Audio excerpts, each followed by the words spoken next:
नमस्कार दोस्तों, मैं सौरभ एडुगाता गणित ज्ञान में आप सबका स्वागत करता हूँ। Linear equations in one variable का सेकंड लेक्चर ये रहने वाला है। फर्स्ट लेक्चर में सारा सब कुछ बेसिक्स मैंने आपको 10 से 15 मिनट की वीडियो में जो है वो कवर कर दिया था, जिसमें स्टेटमेंट ऑफ इक्वलिटी क्या है बताया, इक्वेशन क्या है वो बताया, लीनियर इक्वेशन क्या होता है और इक्वेशन इन वन वेरिएबल क्या होता है और linear equation in one variable क्या होता है, सारा सब कुछ बताया। यानी कि जो टॉपिक हम लोग पढ़ रहे हैं उसका सारा बेसिक्स आपको पता चल गया पहले लेक्चर में।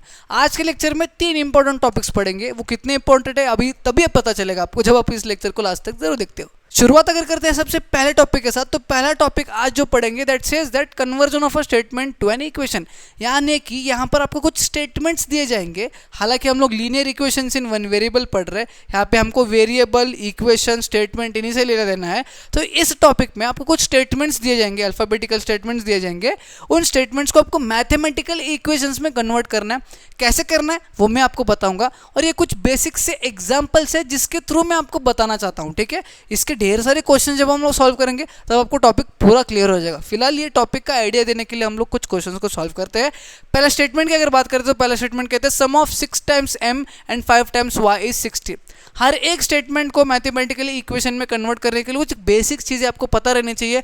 कौन सी बेसिक चीज़ें मैं साइमल्टेनियसली बताता हूँ। जैसे कि सबसे पहली बेसिक चीज़ यहाँ पे आपको दी गई थी सम। सम यानी क्या होता है, एडिशन। सम यानी क्या होता है, हमारा बेसिक सा एडिशन। किस किस का एडिशन करना है, 6 टाइम्स m, टाइम्स यानी मल्टीप्लीकेशन यानी कि 6 इंटू m जो करोगे उसका, एंड 5 टाइम्स y यानी कि 5 इंटू y।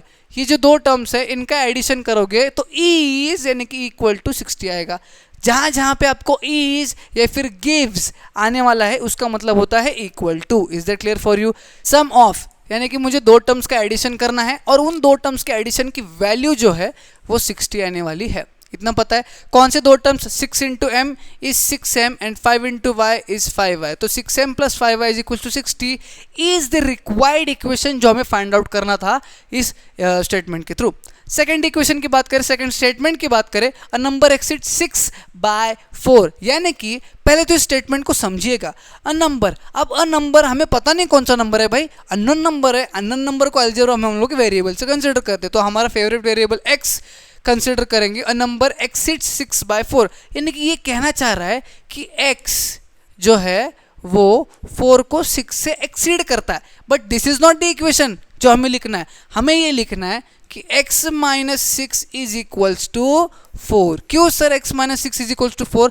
अब देखिएगा, फिर से पढ़िए। अ नंबर एक्सीड्स 6/4 यानी कि एक नंबर 6 से तभी एक्सीड कर सकता है जब आप 6 को उस नंबर से सब्ट्रैक्ट करोगे। समझ में आ रहा है? एक नंबर 6 से तभी एक्सीड कर सकता है जब आप उस नंबर को 6 से x से माइनस करोगे। ठीक है, फॉर एग्जाम्पल यहाँ पे बता रहा है नंबर एक्सीड्स 6/4 यानी कि 6 you have to subtract 6 from that number so that your answer is 4। इसीलिए हमने क्या लिखा, x minus 6 is equals to 4। और इसको जब आप सॉल्व करोगे माइनस 6 उधर जाने के बाद यही आने वाला है, x is equals to 4 plus 6।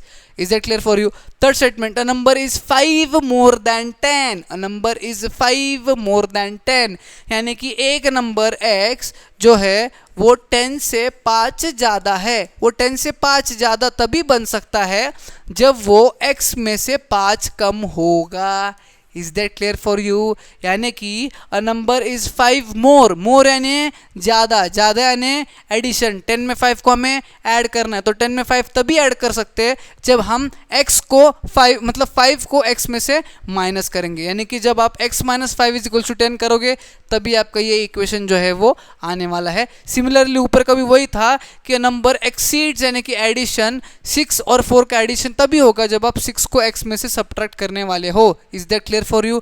Last statement, 1/3 of a number a is 6 more than 5। Again 6 more than 5, again 6 more than 5। 6 more than 5 मतलब इक्वल टू हमारा क्या है, 5। जैसे कि मोर देन 10 था, इक्वल टू हमारा 5 है। 6 मोर है यानी कि हम यहाँ पे किसी से तो 6 सब्ट्रैक्ट कर रहे हैं और वही 6 तभी उधर यही वाला 6 उधर जाके जो है वो ऐड होने वाला है, मोर होने वाला है। किससे सब्ट्रैक्ट करेंगे? बोलता है 1/3 ऑफ अ नंबर। 1/3 यानी 1/3 ऑफ यानी इनटू अ नंबर a यानी कि 1/3 इंटू a इज 1/3a। तो 1/3a minus 6 is equals to 5 is the equation, is the required equation for this last statement. समझ में आ गया किस तरह से स्टेटमेंट्स को इक्वेशन में कन्वर्ट कर रहे हैं. अब ढेर सारे इक्वेशंस रहेंगे, ढेर सारे स्टेटमेंट्स रहेंगे जिनके साथ हम लोग प्रैक्टिस करेंगे आने वाले वीडियोस में. फिलहाल बढ़ते हैं नेक्स्ट टॉपिक की तरफ. अब इस नेक्स्ट टॉपिक में हमें इक्वेशंस को स्टेटमेंट्स में कन्वर्ट करना है, उसका वाइस वर्सा करना है. अब ये चीज करने के लिए आपके पास बहुत सारे तरीके होते हैं, हर एक का वोकैबुलरी अलग अलग होता है. अब कुछ बच्चे एकदम स्टैंडर्डाइज फॉर्म में, एकदम कॉम्प्लिकेटेड फॉर्म में लिखेंगे, पूरा ग्रामेटिकल वहां पे मिस्टेक्स वगैरह हो सकता है. But what I would suggest you guys इसकी सिंपल रखिएगा स्टेटमेंट्स को, ताकि चेक करने वाले को भी आसानी हो और आप बच्चों को भी लिखने के लिए दिक्कत ना हो. ठीक है, जैसे कि क्या सबसे पहला दिया है 5p + 7 = 22. ठीक है, तो मैं क्या बोलूंगा 5p + 7 है, प्लस यानी क्या होता है सम है, तो मैं लिखूंगा सम of 5 times p and 7 is 22. कितना इजी है, क्या डिफिकल्ट है इसमें. सम of 5 times p and 7 is 22. कोई डाउट है इसमें? डाउट रहना ही नहीं चाहिए, इतना इजी है ये. सेकेंड, अगर हम लोग इक्वेशन की बात करें जिसको कन्वर्ट करना है, y/2 - 1 = 5. ठीक है, y/2 - 1 = 5. y/2 को आप लिख सकते हो हाफ अ नंबर. ठीक है, y/2 को आप लोग क्या लिख सकते हो, हाफ अ नंबर, क्योंकि y/2 इज y × 1/2. ठीक है, तो y × 1/2 यानी कि हाफ अ नंबर y. ठीक है, ओके. तो हम लोग क्या लिख सकते हैं, when 1 is subtracted from half of a number y, the answer is 5. या फिर उससे भी easy, subtraction of 1 from half of a number gives. मैंने पहले कहा था is या फिर gives का अर्थ होता है equal to gives 5. Is that clear for you? Third statement की बात करें तो 3/4 q = 9. 3/4 q यानी कि 3/4 of a number q is equals to 9 या फिर gives 9. 3/4 of a number, 3/4 of a number is equal to नहीं is, क्योंकि हमें स्टेटमेंट लिखना है. is कितना 9. कितना आसान है, कुछ भी डिफिकल्ट नहीं है, बस लैंग्वेज आपको इजी चूज करना है, कॉम्प्लिकेटेड वाला नहीं. 3x + y = 5, सबसे easy. Sum of 3 times x + y = 5 या फिर gives 5 या फिर is 5. लिखेंगे सम ऑफ 3 times क्या भाई साहब, 3 times क्या भाई साहब, 3 times क्या, 3 times x, 3 times x and y, ये वेरिएबल है, is 5. खत्म. Is that clear for you? किस तरह से इक्वेशन को स्टेटमेंट में कन्वर्ट किया, कितना इजी था. बस इसी इजी लैंग्वेज में आपको भी लिखना है ताकि आप कंफ्यूज ना हो पाए, आपकी गलती ना हो पाए इसमें. अगला टॉपिक जो हमें पढ़ना है that is checking the solution of an equation. ठीक है, सबसे पहले हमें समझना पड़ेगा what do we mean by solution of an equation.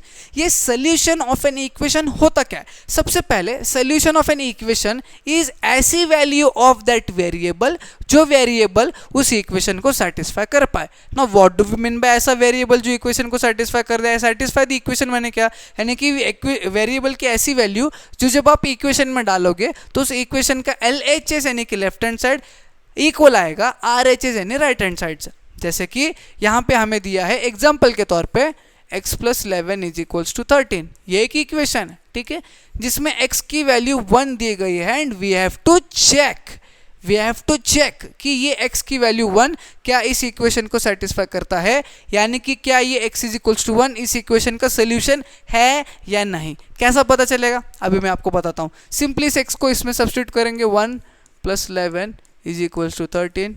1 + 11 is 12 and 12 is not at all equal to 13, यानी कि यहाँ पे LHS is not at all equal to RHS, यानी कि x = 1 is not the solution. ये solution हो ही नहीं सकता. क्यों? क्योंकि इसमें इसका LHS और RHS सेम नहीं आ रहा है, यानी कि x is equal to 1 equation को सेटिस्फाई नहीं कर पा रहा है। कब करेगा, अगले एग्जाम्पल में देखते हैं। 5x plus 3 is equals to 13।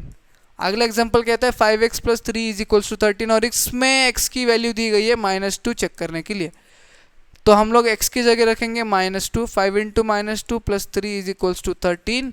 5 into -2 is -10 plus 3 is equals to 13। Minus plus is minus, greater number sign, greater is minus. 10 में से 3 जाएगा तो 7 ही तो बचेगा ना, तो -7 इज इक्वल्स टू 13 है क्या? नहीं है सर, यानी कि LHS यहाँ पे इक्वल नहीं रहने वाला है RHS से, यानी कि x is equals to -2 is not the solution. सही कहा आपने, सोल्यूशन नहीं बन सकता क्योंकि वो इक्वेशन को सेटिस्फाई नहीं कर पा रहा है। एक और चीज, अगर यही x इज इक्वल्स टू -2 को मैं x इज इक्वल्स टू +2 लेता हूं तो क्या वो इक्वेशन को सेटिस्फाई करेगा या नहीं, वो भी फाइंड आउट कर लेते हैं। अगर x इज इक्वल्स टू 2 की वैल्यू हम लोग इसमें डाल देते हैं, जैसे कि 5 into 2 plus 3 is equals to 13 हो जाएगा। 5 2 is 10 plus 3 is equals to 13। 13 is equals to 13, इसका मतलब इसका LHS is equals to RHS, यानी कि क्या x is equals to 2 is the solution, is the solution for this particular equation. इस equation के लिए x is equals to 2 solution बनने वाला है। अब देखो ये जो थर्ड इक्वेशन है जिसमें x is equals to 3 check करना है, या आप लोगों को चेक करना है और कमेंट सेक्शन में ज़रूर बताना है कि x इज इक्वल्स टू 3 इस स्टेटमेंट का सोल्यूशन है या नहीं है। फिलहाल इस पार्ट को हम लोग यही रोकेंगे जिसमें हमने 3 इंपॉर्टेंट चीज़ें पढ़े, जहाँ पे सबसे पहले हमने स्टेटमेंट्स को इक्वेशन में कन्वर्ट किया, सेकंड हमने इक्वेशन को स्टेटमेंट्स में कन्वर्ट किया, और थर्ड हमने चेक किया कि कौन सा वैल्यू ऑफ वेरिएबल सोल्यूशन बन सकता है इक्वेशन के लिए। समझ में आ गया? ये वीडियो समझ में आता है तो एक लाइक ज़रूर करना, ज़्यादा बच्चों में शेयर करना, नए हो तो चैनल को सब्सक्राइब करके जाना। हम लोग मिलेंगे न्यू वीडियो में।